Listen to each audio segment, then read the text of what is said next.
Hey, what's up everybody, here's the Scorp family. Welcome all Transformers Earth Wars fans. In the next video, today we're gonna look into the 4-star Scorponok. It will be available next weekend event. Obviously, to go for it, you're gonna have to beat over 40k points, but definitely a lot of people wanna go for it. But what you can expect, his abilities, a little bit of thoughts behind Scorponok, and yeah, just a review of the Scorponok. So let's first go into Titan Lab.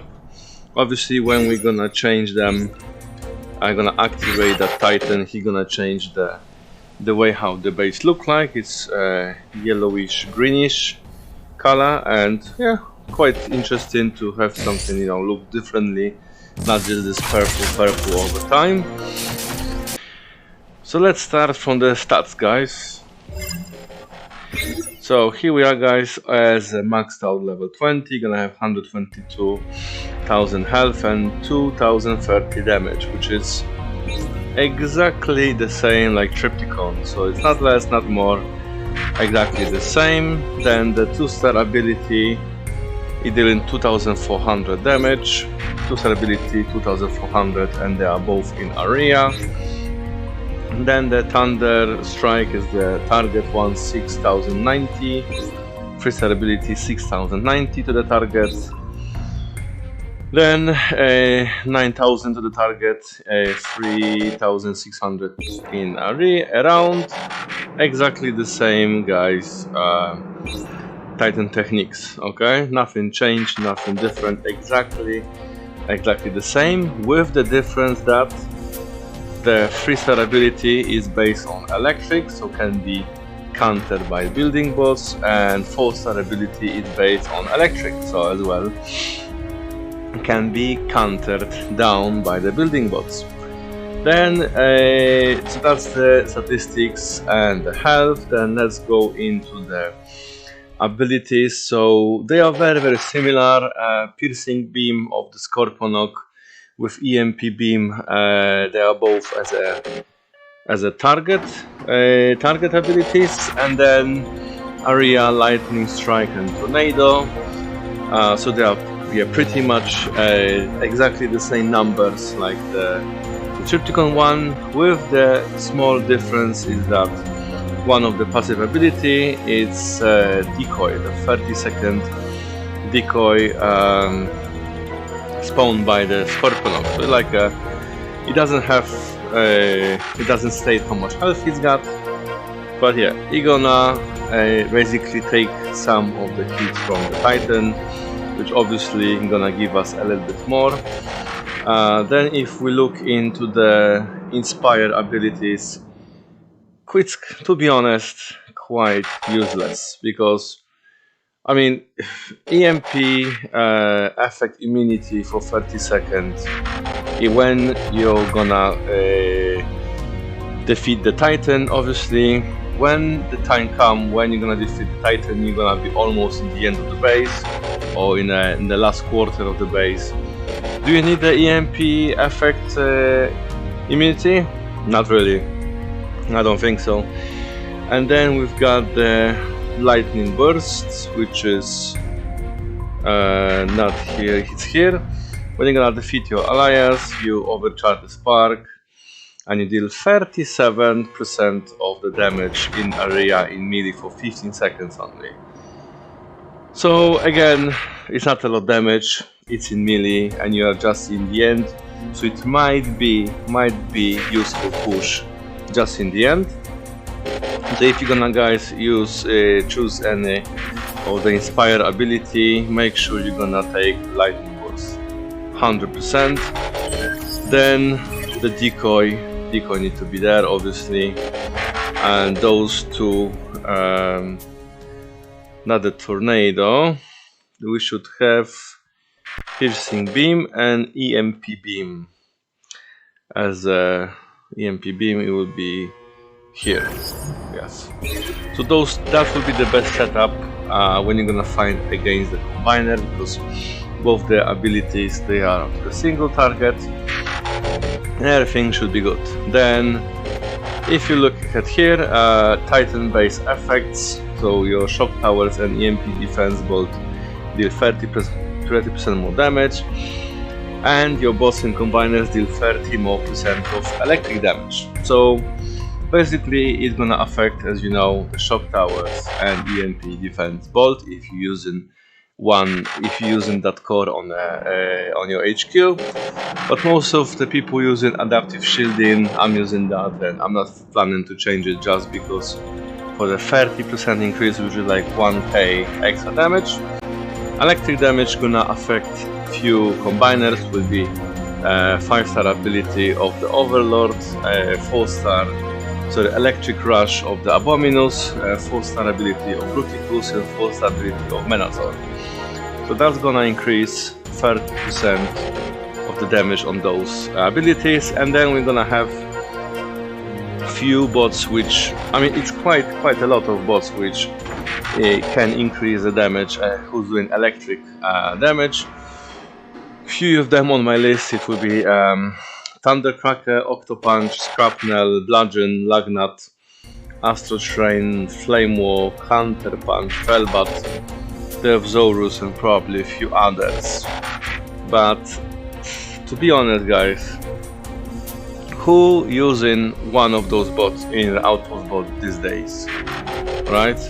Maybe some people using still Felbat slash Chromia, but to be honest, when I see Chromia, you know, coming out from the outpost bot, I feel relief, because it's so easy to take it down now when the tanks are not affected by the stun. And my Polygon, he just taking Chromia in seconds. It's literally like 3-4 seconds she's out and her tower. So besides that, well, you can use Lagnat with his G1 core if you want to play on a timeout on a base. But besides that, really guys, it's not many of the bots who can you know, be beneficial in outposts. I mean, it's no point to push those bots like push the Octopunch just because you can get extra damage. So it's not really useful that you know, the Titan base effect really in this meta in these days. None of those bots gonna be used, and Shock Tower is just 2 buildings in the whole base. It's gonna increase slightly damage. But if you're gonna compare to Metroplex, sorry, Trypticon, where is it? Where? Okay, I'll activate it, so maybe he's gonna show himself up. Okay, so if you're gonna look at the Trypticon, right, his effects. So the Titan attacks, they are very similar damage. Then Inspire abilities, they are useful. Yeah, so you can increase your attack speed and move speed for 30 seconds, which is very useful. And what else? You can give the protection for 30 seconds as well. So those 2 inspires, I believe they are way stronger in offense. And if you're gonna use any of them, they're gonna be better, you know, they're gonna have better effect on the offense. Plus, on top of this, I really like this one. I really like the 2% rejuve on every single bot every 5 seconds from my Titan. I wouldn't change it for anything, obviously, because I choose this passive ability. I need to focus my Trypticon on the opposite Titan a little bit more, but it is something for something. Then if we look into the Titan base effects, it's beam laser, laser gun, and point defense beam deal 30% more damage. So beam lasers already are quite high. If you're gonna add 30% more plus the laser guns, the MDS increase 30% more, it's more beneficial for your base when you're defending than the Scorponok. On top of this, your outpost boss and combiners deal 30% more damage, ability beam damage, which is basically from the combiners. Ability is just Devastator as a 4-star ability, and then the bots you're gonna have like Galvatron, Impactor, and the Lockdown from the boss who's using this. So as well, not a lot.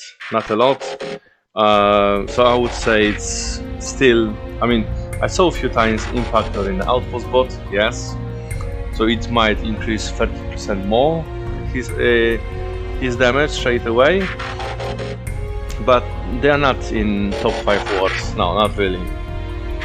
So to bring everything together, guys, because it's lots of information, lots of numbers and abilities, and you know who's doing what, I believe this is the point, the breaking point in the game, where you're gonna have to decide which Titan you're gonna take when you're attacking, and which Titan you're gonna have to switch after your attacks for defense. And for me personally, I don't like the idea that the Scorponok have so many electric abilities. I mean, it's just so easy to counter it with building bots, right, on a base. If you're gonna go Titan against Titan, it's fine, but then if you're gonna use his ability on the base and you're gonna find a building bot there, it's done. And you know, taking out the building bot before you're gonna use his ability just to use the ability on the base, I see it's quite pointless, to be honest. So I think that you know you will have to make your mind which Titan gonna be the best on the defense, which gonna be the best in the offense. And if I can give you guys a little advice, I believe Scorponok gonna be way better in a fight Titan against Titan because of the spam of the Halo 30 seconds, every 30 seconds. And Trypticon gonna be better on offense. So my plan is have Scorponok all the time on my base, you know, as a defense, just to make sure I'm you know, the opposite Titan gonna have a hard time with me, gonna have to, you know, use his ability on the Titan, not on the base, because if he gonna use on the base, most likely he gonna lose. He's got weaker Titan inspire abilities, so I'm not losing anything really. And then when I'm gonna go on the offense, I'm gonna go with the Trypticon, because it's no counter for now in the game for his abilities, and I really like the idea of his this 3% rejuve every 5 seconds to push my team a little bit harder into the base. And I don't really see a reason why I should change it. Obviously, you know, we all gonna have both Titans. We're gonna, you know, we all gonna max them out and have them. But I think that's the time when we're gonna have to decide which Titan gonna be the best for offense, which Titan gonna be the best for defense. Maybe move around our base. Depends of the of you know what we're gonna choose, but in the end of the day we still have a space for the third Titan. So maybe very soon, maybe this year, maybe next year, we're gonna get a third one. We're gonna have a little bit different abilities. Let's hope we're gonna be different than Trypticon and Scorponok, with the, you know, different health, different damage, because this for me it looks like a complete copy of the abilities, complete copy of the stats and everything. And I don't know what's really beneficial by spending that much time and that much focus on the second Titan. But anyway, guys, that's my thoughts. If you want to share yours, please leave the comment under the video. Thank you for watching. Leave the comment and a like, and till the next time, guys.